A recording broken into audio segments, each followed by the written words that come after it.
Hey sis, why didn't you come to mom's funeral? What? I can't believe you didn't even show up to mom's funeral. It's shocking and heartless. I never thought my own sister could do something like that. I was taken aback by my sister's sudden phone call. Our mother had passed away 3 years ago, and we held a proper funeral then. I couldn't understand what she was referring to. I'm married now with children of my own. My husband and I both work, but we make sure to give our children extra love and attention so they don't feel neglected. My husband is a great partner in housework and childcare, and I'm proud of the family we've built. I'm determined not to let my children go through what I did growing up. Our parents divorced when I was in elementary school after my mother had an affair. My father found out about it because I told him. People often assume children will side with their mother, but I didn't. My mother was far from the nurturing figure everyone imagines. I never felt loved by her. She showed favoritism towards my younger sister, while I was burdened with the household chores. It wasn't just expected, it was forced on me. My mother resented me for revealing her affair and made my life a misery because of it. I still carry the emotional and physical scars she inflicted. When the divorce was finalized, my mother took my sister and left. Thankfully, my father and grandparents ensured I maintained contact with my sister, and we continued to meet regularly. However, as I entered middle school, our visits became less frequent. At first, I thought it was just a matter of adult responsibilities, but it seemed my sister was deliberately avoiding me.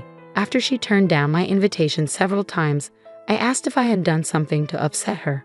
My sister explained that our mother had told her the collapse of our family was my fault.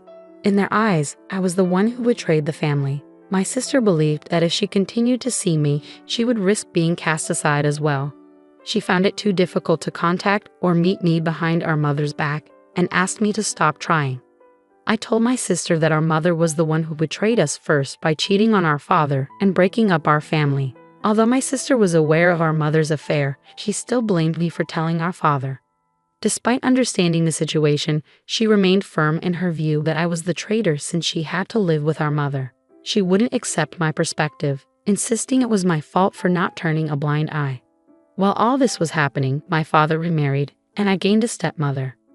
Initially, the adjustment was challenging, but my stepmother worked hard to become the mother figure I had been missing.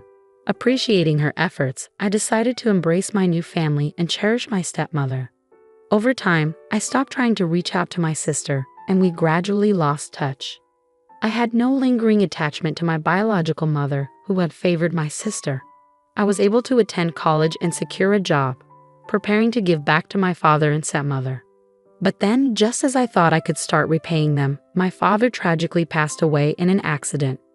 Although we had grown distant, I notified my sister about our father's passing, reminding her that he was still her father. Instead of expressing sympathy, she scoffed and said, "Serves him right," followed by a mocking laugh. I thought she might attend the funeral, but neither my biological mother nor my sister made an appearance. Their absence was surprising, but they both showed up later when the time came to discuss my father's inheritance. Their sudden arrival caught everyone off guard, especially given their flashy and overly elaborate attire and makeup. They looked so different from the mother and sister I once knew that they were hardly recognizable. "At least let us know when the inheritance meeting is," they demanded. We had to check every day because we didn't know when it would happen. My mother claimed she had been waiting nearby since the funeral ended, eager to join the inheritance discussions. It seemed more appropriate for her to attend the funeral instead, especially since the meeting was scheduled for the day immediately following the funeral. "Because of what you said, my poor daughter had to endure so much. You're going to give us a fair share, right?" Although they divorced and lived separately, the children still have inheritance rights. I never intended to deny that. My father's personal estate wasn't substantial enough to be widely distributed among the family. I can support myself through my job, and my stepmother is young enough to continue working. She seems inclined to work for a while longer, so even if I handed over my father's estate to my biological mother, my stepmother wouldn't be financially strained. To avoid further disputes, I decided to forgo my claim to my father's inheritance. What a fool! He made such a big deal out of a minor affair and pushed for a divorce. I agreed because staying with such a narrow-minded man was stifling. It wasn't our dad who left Mom, it was Mom who left our miserly dad. Poor you, having to grow up with such a father. My mother mocked and belittled my late father, while my sister joined in, laughing harshly and echoing her criticism. My sister went as far as to insult me, suggesting it was pathetic that I was raised by a father who had been abandoned. Neither of them showed any empathy or understanding for the sorrow and loss my father faced after being betrayed. Say whatever you want about me, but please respect our father's memory. What? The traitor speaks. You're the cause of all our troubles. And what about that drab appearance? You look older than your age, almost like Mom.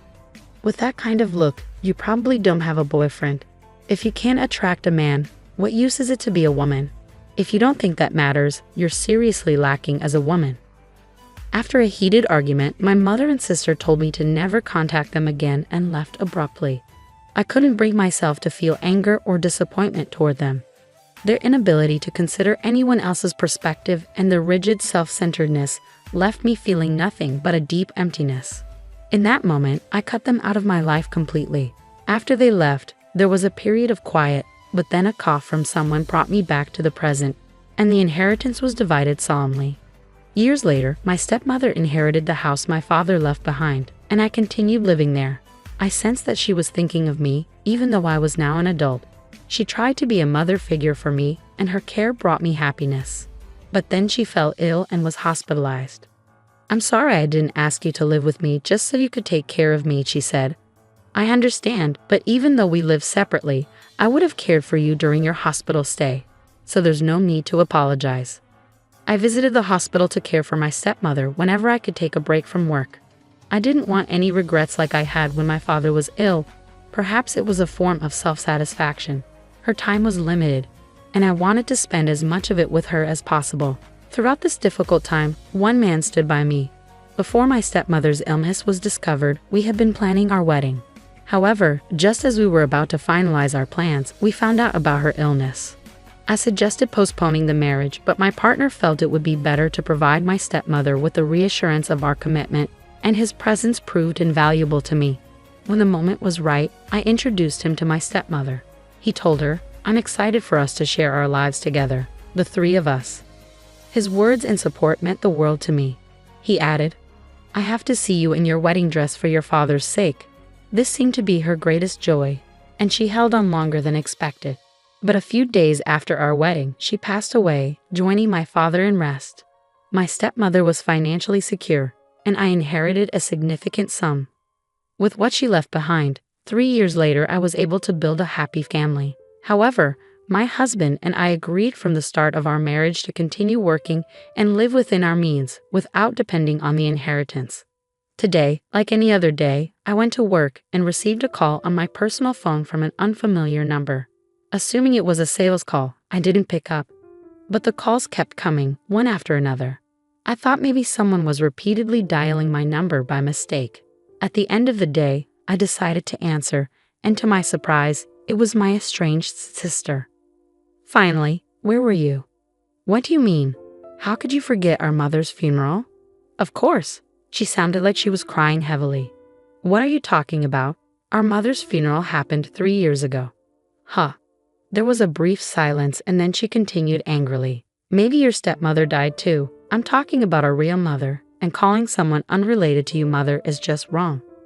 I found her tone irritating, but I tried to set it aside, understanding that the loss of her mother was likely a significant shock for my sister. For me, my stepmother was my real mother. She married a man with a child and instantly became a parent to a middle schooler. It wasn't until I had my own family that I fully grasped the challenges she faced. I believe the experience of nurturing a life within oneself is a time for a mother to grow in self-awareness and dedication. Of course, there are many ways to create a loving family, such as through adoption, without a biological connection. However, stepping into the role of a mother to a middle schooler unexpectedly is no easy feat, no matter how you look at it. Reflecting on my stepmother's efforts and concerns, all I feel is deep gratitude. I am eternally grateful to the stepmother who raised me. She is the model of the mother I aspire to be. Biological connections mean little. My sister's so-called real mother never even acknowledged my existence. When I think of the word mother, it's my stepmother who comes to mind, not my birth mother. At first, I was confused. I had assumed she was talking about my stepmother. Once I understood what my sister meant, I responded with a lack of interest. Oh, I see. I could hear what sounded like her hitting or stomping on something in frustration over the phone. What? That indifferent tone. The funeral has already happened. How could you not attend your own relative's funeral? You're so heartless. You must not have a drop of compassion. Though she raised a valid point, my sister had also skipped our relative's funeral. Our late father loved both of us dearly, and he was far more caring than our mother. In fact, neither my birth mother nor my sister attended our father's funeral, yet they took his inheritance and spoke ill of him. If you ask me, it seems more like they're the ones who lack compassion. Indifferent? Weren't you the one who said we were strangers? Huh. You got involved in the inheritance despite skipping Dad's funeral, right? Weren't you the one who told me never to contact you again? And I only just found out about our mother's death. After a pause, my sister murmured a small, "Oh, I forgot to tell you about the funeral." Well, I'm glad you remembered. I'm going to waive any inheritance related to that woman, so you can do as you wish with it. With that, I ended the call. However, my sister, perhaps not fully grasping the situation, contacted me again a few days later. "Katie, I need your help. It seems our mother hinted at marriage to several men. Isn't that considered marriage fraud? They're threatening to sue me for compensation if I don't comply. I'm getting bombarded with demands. Just pay them. If I could, I wouldn't be calling you. Didn't you hear me say several men? It's not just one or two. Some of them seem really shady too. That's unfortunate, but let's not forget, you were the one who told me not to contact you again. Plus, it was no secret that our mother had a habit of being involved with men since she cheated on our father while he was still alive. In fact, it wasn't just one affair. If it had been a single lapse in judgment, our father might have considered forgiving her. Only he would truly know the situation. It's possible that I couldn't accept our mother, given her multiple relationships while raising us. My father tried to adopt my sister multiple times with the help of a lawyer, but I was informed that my sister didn't want to leave.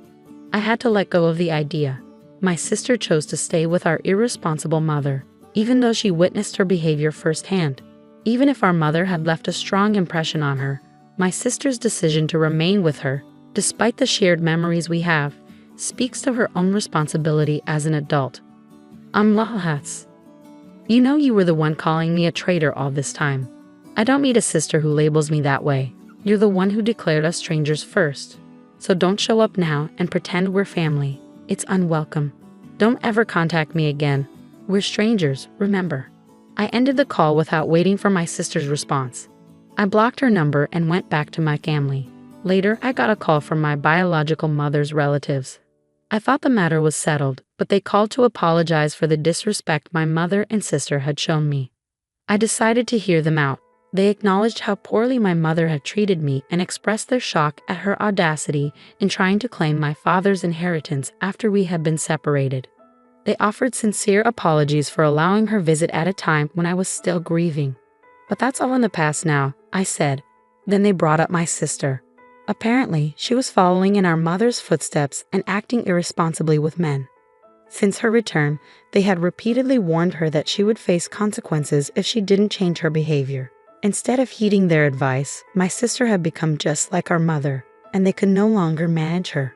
Mother got mixed up with unsavory men, and my sister was being coerced into participating in criminal activities.